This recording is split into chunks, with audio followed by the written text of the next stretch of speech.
Sonet অহাৰ পৰা mini এছইভি সেগমেন্টৰ হিসাব কিতাপ খলনি হৈ গৈছে। Nexon এতিয়া মানুহৰ বেছ চইচ হৈ থকা নাই নেকি? এই সেগমেন্ট আৰম্ভ কৰা ফৰ EcoSport এতিয়া মানুহৰ মাজত ফৰ EcoSportৰ ভ্যালু নাই নেকি? এই Brezza টপ সেল হৈ থকা নাই নেকি এতিয়া? না ভেনুৱে নিজৰ এট্ৰাকচন মানুহৰ মাজত কৰবাত নহয় কৰবাত হেৰাইছে। আৰু Mahindra Xuv300 এইখন মানুহৰ চইচ হৈ থকা নাই নেকি? তেনে কোনখন বেষ্ট মিনি এছইভি কাৰ হয় সেইটোৱে জানিবৰ বাবে আমি এই ভিডিঅ'টো আৰম্ভ কৰিছোঁ। তো বলকচোন চাওঁ। প্ৰথমতে কওঁ আমি নেক্সনৰ কথা। নেক্সনৰ খাচিয়াত হৈছে নেক্সনৰ সেফটি। আপোনালোকে জানে নেক্সনে গ্লোবেল এনকেপ টেষ্টত 5 ষ্টাৰ ৰেটিং লৈছে। আৰু ইয়াৰ দ্বিতীয়টো খাচিয়াত হ'ল কম দামৰ পৰা ষ্টাৰ্ট হোৱা। মোটামুটি আপোনালোকৰ 6,90,000 মানৰ পৰা ষ্টাৰ্ট হৈ যায় নেক্সনৰ প্ৰাইচ। আৰু ইয়াৰ ৰাইড কোৱালিটি বহুত ভাল, একদম জবৰদস্ত। ইয়াৰ অফ ৰোডিং কেপেবিলিটিজ বহুত ভাল। বেয়া ৰাস্তাটো ধুনীয়া পাৰফৰ্মেঞ্চ কৰে এইখন গাড়ীয়ে। যেনেকৈ ইয়াৰ এডভান্টেজ আছে, ইয়াৰ কিছুমান ডিসএডভান্টেজো আছে। টাটাৰ আফটাৰ সেল সাৰ্ভিস ইমান ভাল নহয়, মানুহৰ চেণ্টাৰৰ মানুহৰ ব্যৱহাৰবিলাক ইমান ভাল নহয়, যাৰ কাৰণে মানুহে টাটাৰ গাড়ী ল'ব যাওঁতে অকণমান হিচকিচা ফিল কৰে। সেকেন্ড টাকৰা দাবিদাৰ হৈছে ভেনিউ। যোৱা বছৰ ভেনিউ লঞ্চ হৈছিলে। ইয়াৰ খাচিয়াত হৈছে কম দামৰ পৰাই ষ্টাৰ্টিং আৰু সাৰ্ভিসিং সেন্টাৰ ভাল, সাৰ্ভিসিং সেন্টাৰৰ মানুহৰ ব্যৱহাৰ পাতি ভাল। সিটি ড্ৰাইভ বেষ্ট কাৰ, সিটিৰ কাৰণে আপ ডাউন বেষ্ট হয়, যাৰ কাৰণে মানুহে পছন্দ কৰে। আৰু ফেমিলি নজৰত প্ৰথম ভেনিউখনে পছন্দ হয় আৰু মানুহে ভাবে ৰিলায়েবল ব্ৰেণ্ডৰ গাড়ী লৈছোঁ বুলি। তো ভেনিউ সেইটোৱে আছিলে। কিন্তু ডিসএডভান্টেজো আছে। ডিসএডভান্টেজ হৈছে বেয়া ৰাস্তাত সিমান ঠিক ঠাক পাৰফৰ্মেঞ্চ দিব নোৱাৰে মিনি এছইভি হোৱাৰ পিছতো। ভেনিউটো এইখিনি। এতিয়া আহোঁ নেক্সট কাৰ মাৰুতি চুজুকি ব্ৰেজা লৈ। মাৰুতি চুজুকি ব্ৰেজা যেতিয়াৰ পৰা লঞ্চ হৈছিল তেতিয়াৰ পৰা ব্ৰেজা টপ চেলিং কাৰ হৈ আছিলে। আগতে ব্ৰেজা 1.3 লিটাৰ ডিজেল ইঞ্জিনৰ লগত আহিছিল আৰু এতিয়া নতুনকৈ কোম্পানীয়ে ডিজেল ইঞ্জিন গুচাই 1.5 লিটাৰ পেট্ৰল ইঞ্জিন কৰি দিছে। ব্ৰেজাৰ ৰিফাইনমেণ্ট লেভেল বহুত ভাল হয় আৰু এভাৰেজো ঠিক ঠাক দি দিয়ে। স্পেচৰ লগতো কম্প্ৰমাইজ কৰিবলগীয়া নাই। যেনেকৈ ব্ৰেজাৰ কিছুমান এডভান্টেজ আছে, ইয়াৰ ডিসএডভান্টেজো আছে। ব্ৰেজাৰ ইণ্টেৰিয়ৰৰ প্লাষ্টিক কোৱালিটিৰ ইমান ঠিক নহয়, হাৰ্ড প্লাষ্টিক হয়। চববিলাক কোম্পানীয়ে হাৰ্ড প্লাষ্টিক ব্যৱহাৰ কৰিছে আৰু মানুহে ছ'চিয়েল মিডিয়াতো ইয়াক সঘনাই ক্ৰিটিচাইজ কৰি থাকে ইয়াৰ বিল্ড কোৱালিটিৰ ওপৰত। মানুহে টিনকা ডাব্বা এইবিলাক কয়, কিন্তু মানুহে পাহৰি যায় যে ব্ৰেজাও গ্লোবেল এনকেপ টেষ্টত 4 ষ্টাৰ ৰেটিং লৈছে। গতিকে মাৰুতি চুজুকিৰ বেলেগ গাড়ীৰ লগত বিল্ড কোৱালিটিৰ কম্প্ৰমাইজ কৰিব লগা থাকিলেও ব্ৰেজাৰ লগত কোনো ধৰণৰ কম্প্ৰমাইজ কৰিব লগা নাই। নেক্সট কম্পিটিটৰ এছইভি হৈছে EcoSport। চলোৱাজনেহে বুজি পায় EcoSportৰ ইঞ্জিন কোৱালিটি, ইঞ্জিনৰ পাৱাৰ, পিকআপ অৰ ষ্টেবিলিটি। EcoSportৰ হেণ্ডেলিং, ৰাইড কোৱালিটি এইবোৰৰ মানুহে প্ৰশংসা কৰে।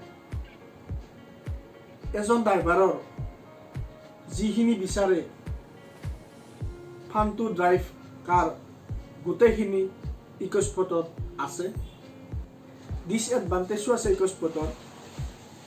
এই কাৰখন কৰবাত যেন তাৰ ফ্ৰেছনেছটো হেৰাই গৈছে। মানুহে ভাবিবলৈ লৈছে নিউ আপডেটৰ প্ৰয়োজন। মানুহে ভাবিছে নিউ আপডেট আহিব লাগে ফৰ্ডৰ ফালৰ পৰা, কিন্তু এতিয়ালৈ কোনো ধৰণৰ ফৰ্ডৰ ফালৰ পৰা কোনো ধৰণৰ নিউ আপডেট দিব পৰা নাই। এইটো এটা ডিসএডভান্টেজ হয়। বাঢ়িছোঁ এতিয়া নেক্সট কাৰখনলৈ। হয়, সেইখনে হৈছে Mahindra Xuv300। এইখন কাৰ সেফটিত সকলোতকৈ ওপৰত। নেক্সট প্লাছ পইণ্ট হৈছে ৰিয়াৰ স্পেচ বহুত হয়, ইঞ্জিন ভাল হয়। মাইনাছ পইণ্টটো আছে, সাৰ্ভিসিং কোৱালিটি ঠিক নহয়। সাৰ্ভিসিং সেন্টাৰত মানুহবিলাকৰ ব্যৱহাৰ পাতি সিমান এটা ভাল নহয়।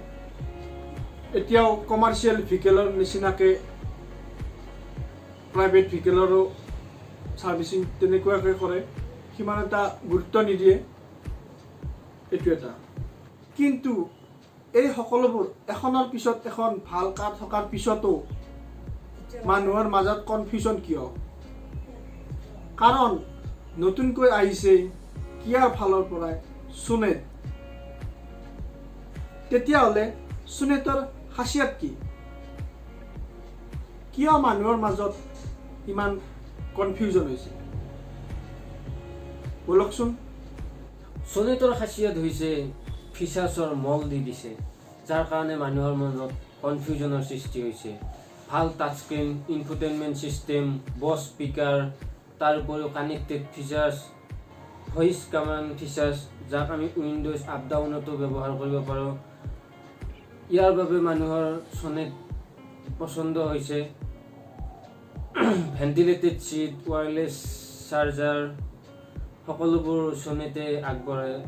এতিয়া বেষ্ট মিনি SUV কাৰ আমাৰ জীৱনত কোনখন হয় তাৰ কথা ক'ম। পেট্ৰল আৰু ডিজেল দুয়োটাৰে কথা ক'ম, আৰু এখন এনেকুৱা কাৰৰ কথা ক'ম যোনখন আপুনি চকু বন্ধ কৰি ল'ব পাৰে। যদি আপোনাৰ বাজেট 9 পৰা 11 লাখ টকাৰ ভিতৰত হয় আৰু পেট্ৰল ইঞ্জিন বিচাৰে, তেনেহ'লে আপোনালোকে নেক্সনৰ লগত সোনেটকো কনচিডাৰ কৰিব। 9 লাখ টকাৰ বাজেট হ'লে এই দুয়োখন কাৰকে আপুনি চিলেক্ট কৰক। যদি 9 পৰা 11 লাখ টকাৰ ভিতৰত পেট্ৰল ইঞ্জিন বিচাৰে, তেনেহ'লে আপোনালোকৰ প্ৰথম পচন্দ নেক্সন আৰু সোনেটৰ ভিতৰত হোৱা উচিত। 9 লাখৰ তলৰ বাজেটত হ'লে এই দুখন বেষ্ট কাৰ হয় আপোনালোকৰ কাৰণে। যদি আপোনালোকৰ বাজেটত 9 লাখৰ ওপৰত আছে, তেন্তে আপুনি সোনেটৰ লগত EcoSportটো এবাৰ ড্ৰাইভ কৰি চাব। EcoSport আৰু সোনেটৰ ভিতৰত এখন ট্ৰাই কৰিব পাৰে। সোনেটৰ টাৰ্বো ইঞ্জিনটো বহুতেই ভাল হয়। যদি আপোনালোকৰ বাজেট 11 লাখ টকাৰো ওপৰত আছে, তেন্তে সোনেটতকৈ বেষ্ট অপশ্যন আপোনালোকৰ কাৰণে একো হ'ব নোৱাৰে। এইখন গাড়ীত আপোনালোকৰ ফিচাৰ্ছ একদম ভাৰকৈ ফিচাৰ্ছ দিছে।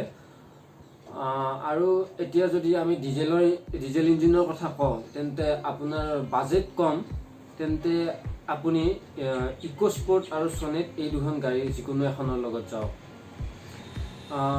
আৰু যদি আপোনাৰ বাজেট 13 লাখ টকাৰো ওপৰত বা 13 লাখ হয়, তেন্তে আপুনি চকু বন্ধ কৰি সোনেটৰ লগত যাওক। এইখন এখন ফিচাৰিছ কাৰ। যদি এতিয়াও আপুনি একো বুজিব পৰা নাই, এতিয়াও কনফিউজন হৈ আছে, তেতিয়াহ'লে চকু বন্ধ কৰি ভেনিউ লৈ লওক। ভেনিউ অলৰাউণ্ডাৰ কাৰ হয়। যিকোনো বাজেটত আপুনি মোটামুটি ফিচাৰ্ছ পাই যাব। লং টাৰ্মৰ কাৰণে ভেনিউ এখন বেষ্ট কাৰ। আপোনালোকৰ মতে কোনখন বেষ্ট মিনি SUV হয়, কমেণ্টত জনাব। যদি আমাৰ ভিডিঅ'টো আপোনালোকৰ ইনফৰ্মেটিভ যেন লাগিছে, তেনেহ'লে শ্বেয়াৰ কৰিব, লাইক কৰিব আৰু ছাবস্ক্ৰাইব কৰিবলৈ নাপাহৰিব। আৰু লগতে ঘণ্টি বজনটো বজাই দিব। ধন্যবাদ। First train on the plane, we were flying to the mountain, all across the ocean, and there we go again.